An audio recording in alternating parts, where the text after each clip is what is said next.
All right, man. Excuse my absence and my inconsistency. Been dealing with technical issues and stuff. You feel me? My mic and my PC, whatever. But today we got Jimmy High Roller.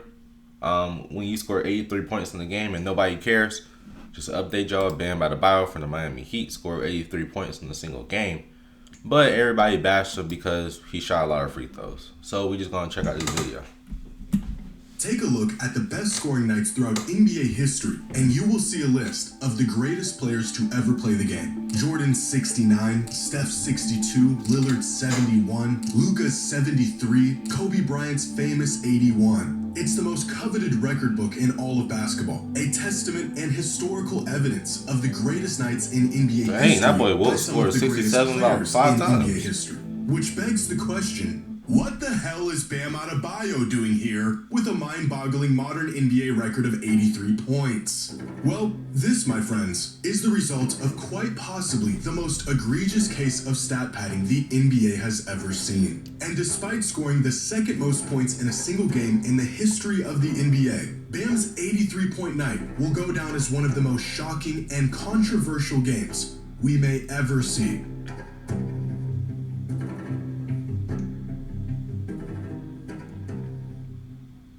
Today's video is sponsored by Arena Club. Pay your bills. The NFL your did to you while been good to own up are really, and if Arena off your first JX on Tuesday night in a game featuring the Washington Wizards and the Miami Heat, with 1 minute and 46 seconds left in the fourth quarter, the Heat were up 146 to 119. By all conceivable measures, this game was a blowout. It's over. But with that being the case, why is Drew Smith attempting a full-court heave while his team is up nearly 30 points on a piss-poor Wizards team? Well, he's not. He's trying to get the ball to Bam Adebayo, who is being double-teamed 50 feet away from the ball because he has 79 points and absolutely no intention of subbing out of this game. At this point, the only way Bam is going to add to his historic total will be at the free throw line, because Washington is now guarding him with their entire roster. Dang. And what started as a normal basketball game has now become a full-blown circus act. But it didn't start this way. Just the first quarter of this game, Bam Adebayo had 31 points, the second most points scored in the first quarter of a game in NBA history. By halftime, Bam had 43, already a career high, and the second most points scored in the first half of a game in NBA history. Going into the third, the Wizards still had no answer for Bam, his points still flooding in, both naturally in the flow of the game and ethically. By the end of the third, Bam had 62 points, which, you guessed it, is the second most points through 3 quarters in NBA history. Before the start of the fourth quarter, Bam's performance was already being celebrated by his teammates and fans. He had broken LeBron's franchise scoring record of 61. He set a new career high, and the Heat were blowing the Wizards out by 20. And it is at this point where Bam and his coaching staff are left with a decision. Stay in the game and build onto an already substantial lead. Leave the floor and sub out as the hero of the night, or stay in the game and potentially chase the league's scoring record. What decision should they make? Well, it just so happens that I covered this exact predicament in my last video, where I asked the question, is it possible to score 100 points in an NBA game? The final verdict? Yes, it is possible. The only problem? Yeah, okay, I was gonna react to that video, but probably not gonna react to it just because obviously the answer is yes, obviously, if we just saw him score 83. And yeah, I mean, if it's answered, there's no reason on reacting to it. Circumstances required to have such a game are so unlikely that we will probably never see 100 points ever again. Unless a player is willing to infringe on the integrity of the game itself. There have been many games throughout the years that had record-breaking potential, but for a few reasons, most notably the game being a blowout and the potential record breaker respectfully sitting the final quarter, there have been very few instances where a player was able to genuinely chase the record without any negative consequences. How did Bam Adebayo drop the most points in modern NBA history on a random Tuesday night in March? Bro, there's no rule saying you have to sit for the quote-unquote integrity of the game. Where did this come from? Bro, they following like some some old heads rules back in the 70s, bro. Ain't nobody said you gotta sit to encourage the integrity of the basketball game. Here's some made up BS some old heads said just because they didn't get what they wanted, bro. If you want to get that record, bro. If you want to go get that record, go get that record. Stop, bro. Stop downplaying 83 points. If you had 83 points, then what? Okay, then. History of the NBA. Now 3. Bam.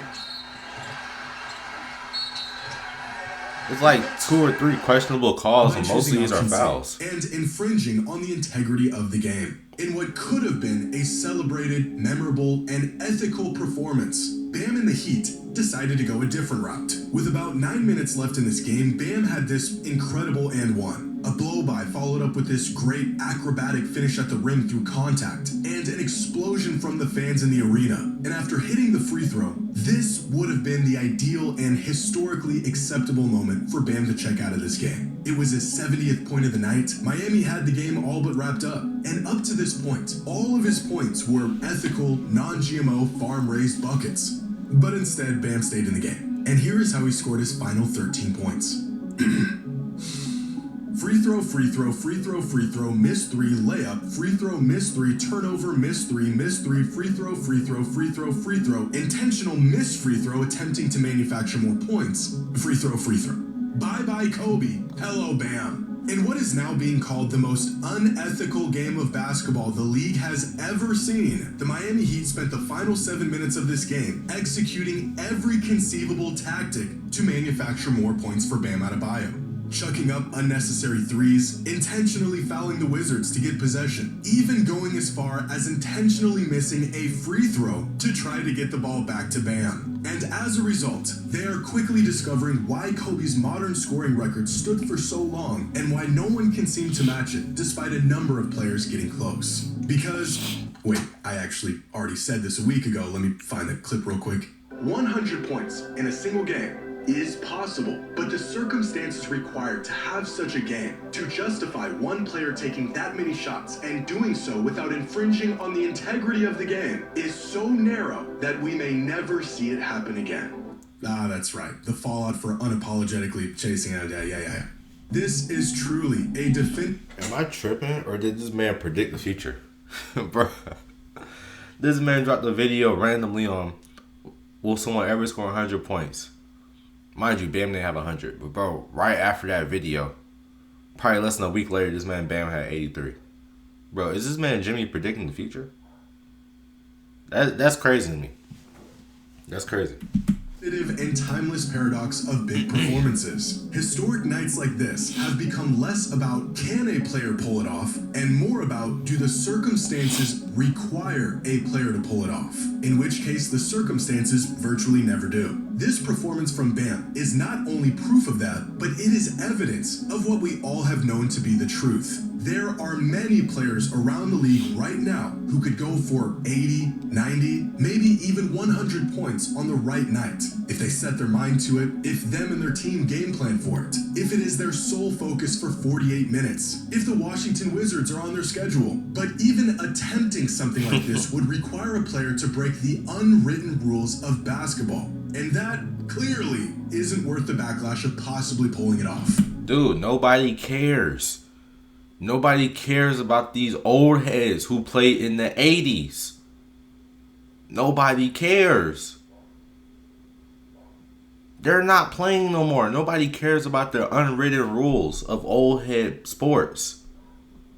If you're close to a record, try to break it. Why would you not?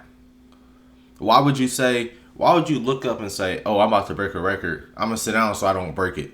Who's going to do that? Let's be real. You feel me? And bruh, he shot a lot of free throws. Yes. Who fouled him? The Wizards. Is he supposed to say, no, I don't want free throws? What's he supposed to do? He shot the free throws and you're supposed to try to make shots. Y'all gotta start downplaying this performance, bro. If it was y'all with 70 points, y'all wouldn't want to get that record. And actually, bro, this wasn't even planned until like midway through the third. Bro, he started off the game. Bro, you don't start off the game saying I'm going to score 83. He had a hot first quarter. When Clay had 37 in the third quarter, nobody said nothing. Nobody said how unethical it was or how planned it was. But Bam has 30 in the first quarter. Now everybody's bashing him. Everybody's saying he's a stat pattern. The Heat are a bad franchise. Blah, blah, blah, blah, blah, blah, blah. Just because it wasn't y'all. Just because he broke y'all favorite player's scoring record. It's okay. Kobe's is still down in history. It's still an amazing record. And we still all remember Kobe's legacy. This doesn't undermine that. Bam had a good night. Simple as that. Like, come on, man. Like, come on. Like, this gotta stop. He could have literally scored 150 points and we would have still been bashing him. You know what I'm saying? We would have still been bashing him for scoring 150 points. We gotta stop, bro. It isn't worth it. So what were the fruits of Bam's labor? The second most points in a single game in NBA history, the most free throw attempts in a single game in NBA history, by far the most free throws made in a game in NBA history, and the fifth most three-pointers attempted in a game. Oh, and he also broke the record for the most criticism received by a single player in one game. Now, if we ignore all context and what it took to get there, according to the game score metric, which takes all the good things a player does in the box score minus all the bad things and spits out a number that attempts to reflect the impact a player had on a game, Bam had statistically the sixth best game in NBA history, which is unfortunate that it will not be remembered as such. In my last video, I used this chart to display the greatest scoring nights in NBA history and the pace these players were on to reach their final totals. For example, here's Luka's 73, here's Booker's 70, Lillard's 71, here's Kobe's 81, and here is Bam's 83. Through 3 quarters, he was tied for the second most points all time going into the fourth. In fact, that and one bucket in the fourth quarter that I mentioned earlier is right here. All of his buckets leading up to this point were non-forced ethical buckets within the flow of the game. Bam Adebayo was playing out of his mind, better than anyone ever has in modern NBA history, even before all of these shameless scoring tactics were deployed. The stat padding that spurred all of this outrage took place here in the final 9 minutes of the game. Which is a very reasonable argument. But that's okay. Because y'all are acting like he came in this and just, like, exploited the game of basketball. Like, bruh, he tried to go for the record the last couple minutes. Bro, okay, that's what you're supposed to do when you're close to a record. You try to break it. Cool. He's showing here throughout the majority of the game, 3/4 of the game, he was getting real buckets. You couldn't stop him. The Wizards had no answer. All of this is now invalid because of this. A week ago, I said the methods the Warriors used to get Wilt to 100 were outrageous and would never be used in the modern NBA. 7 days later, we're watching a center get triple teamed 94 feet out while up 25 with no admissible reason for him serving on the court. I now stand corrected. But I don't think these final minute tactics are worth discrediting this entire performance. Thank you. 83 points is 83 points. Thank you. Regardless of how you go about getting them, you still have to go out and get them. Thank you. Of this whole thing is that I've seen a lot of comments about how this game was proof for some fans that Wilt Chamberlain actually did score 100 back in 1962, despite there being no video evidence. If Bam can get to 83, Wilt Chamberlain could and definitely did get to 100. Which there's already a laundry list of proof from that game. I don't know why this would be the determining factor. But if Bam's game is being ridiculed and dismissed, even if the criticism is justified, then so should the mythical 100-point scoring record. This is my last time I really paused. And you know what's crazy? Is that there's people out there that lived back then and watched that game that have these answers. You know what I'm saying? Like, bro, I know there was some kid, you know, he was like 15 years old. Bro, let's see. 15. Bro, there's people back there that are alive now that know the true answers to this. You feel me? They know. They know.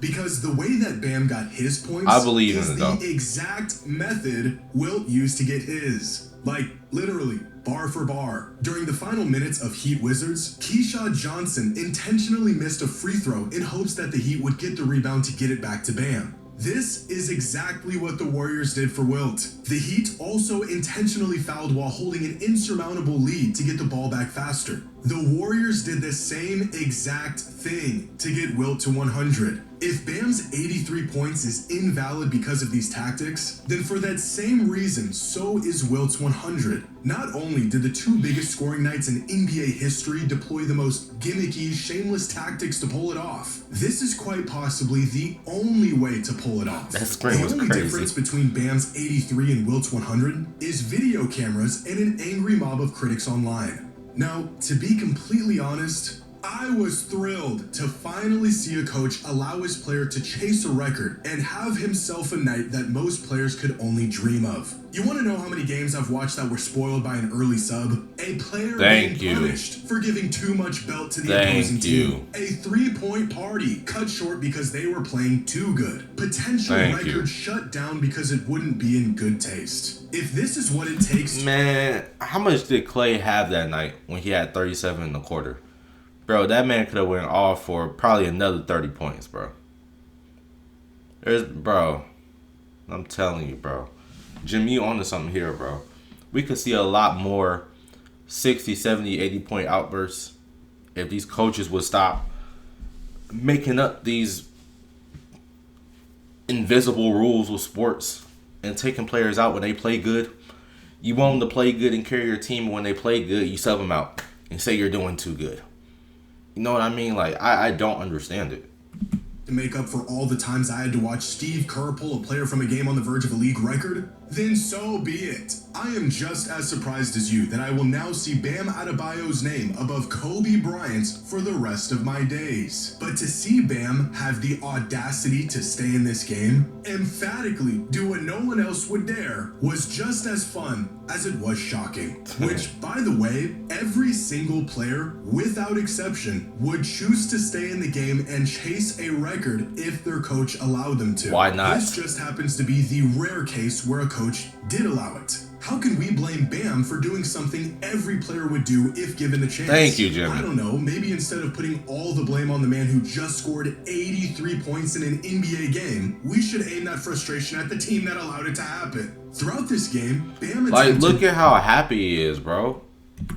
Instead of putting all the blame on the man who just scored 83 points in an... Like, that man, if y'all seen this clip, that man was crying, bro. Like, can we be happy for somebody for doing something great for 1 second instead of just bashing them? We always want to bash somebody. Like, bro, just congratulate him. Obviously, it meant a lot to him. Bro was crying. You know what I'm saying? Like, come on, man. We gotta be better. NBA game, we should aim that frustration at the team that allowed it to happen. Throughout this game, Bam attempted 43 shots, which is a lot. But you want to know who shot more shots in a single game? Kobe. And Kobe, and Westbrook, and DeJounte Murray, and Kobe, and Cade Cunningham, and Kobe, Chris Webber, Kobe, Brunson, Jordan, and Kobe. Okay, that's kind of crazy, though. Kobe is wild for these. I just gotta keep it 100. Kobe is wild for these. You know, I love Kobe. But, bro. Cade Cunningham, and Kobe, Chris Webber, Kobe, Brunson, Jordan, and... Shooting 47 shots to only get 41 points? Dog, that's crazy. Alright, that's insane. You shot 40. That's not even including free throws. Stay woke. That's not even including free throws. He shot 47 field goals to get 41 points. But y'all don't ever talk about that. You know what I mean? Y'all don't ever talk about that performance. I'm not bashing. We don't bash Kobe over here. Why would we? We don't ever bash Kobe. I'm bashing y'all. Because if we don't talk about this, we can't talk about Bam. We just got play spade for spade. You know what I mean? Kobe. What about all those free throws Bam attempted? Those are the symptom of a team desperate to slow a player down, but can't stop him without fouling. It has been decades since the last time a player chased points to this extent, let alone had a coaching staff that allowed him to do it. But as I previously mentioned, this feels like conclusive proof that the only thing keeping that 100-point record intact is sheer respect for the unwritten rules and the opposing team and the game itself. If Bam can go for 83, I can only imagine what players like Luka, Shea, Giannis, and Wemby could go for if given the opportunity. But now that we're stuck looking at this for the foreseeable future, what are your thoughts on this game? Do you feel like Bam's 83 was legitimate? Or did the tactics used at the end of this game damage the legacy of this performance and how we remember it? Okay, yeah, I don't care about that. Crazy performance by Bam. Got all my love and respect over here, bro. 83 points. And if I was in a position, I would also want to break the record. Why not? You know, and I was going to say something else. Yeah, if I was a coach, I'm letting you ride. Bro. You know what I'm saying? I want to see that happy moment for you and your family, so I'm going to let you ride. You're going to score those points. You're going to do something great. Regardless if you actually break that record or not, I just want to see how far you can go with it. You know what I mean? Every point will just make the night more memorable. That's my thing. But shout out to Eric Spoelstra, and I would say Luka could do it, but JJ Redick will never let him ride like that. I'm gonna be real.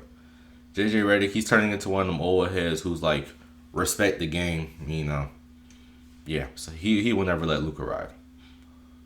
That's one guy that I would say could break it, but that ain't happening. But hope you enjoyed the video, man. I honestly did enjoy this. It was a different perspective, you know. I just wanted to see it all, you know, kind of put together in the video, though, because it was kind of stuff that I was thinking. Just wanted to actually watch a video on it. But make sure you like, comment, subscribe, man. All links in the description. And until next time, man, we out.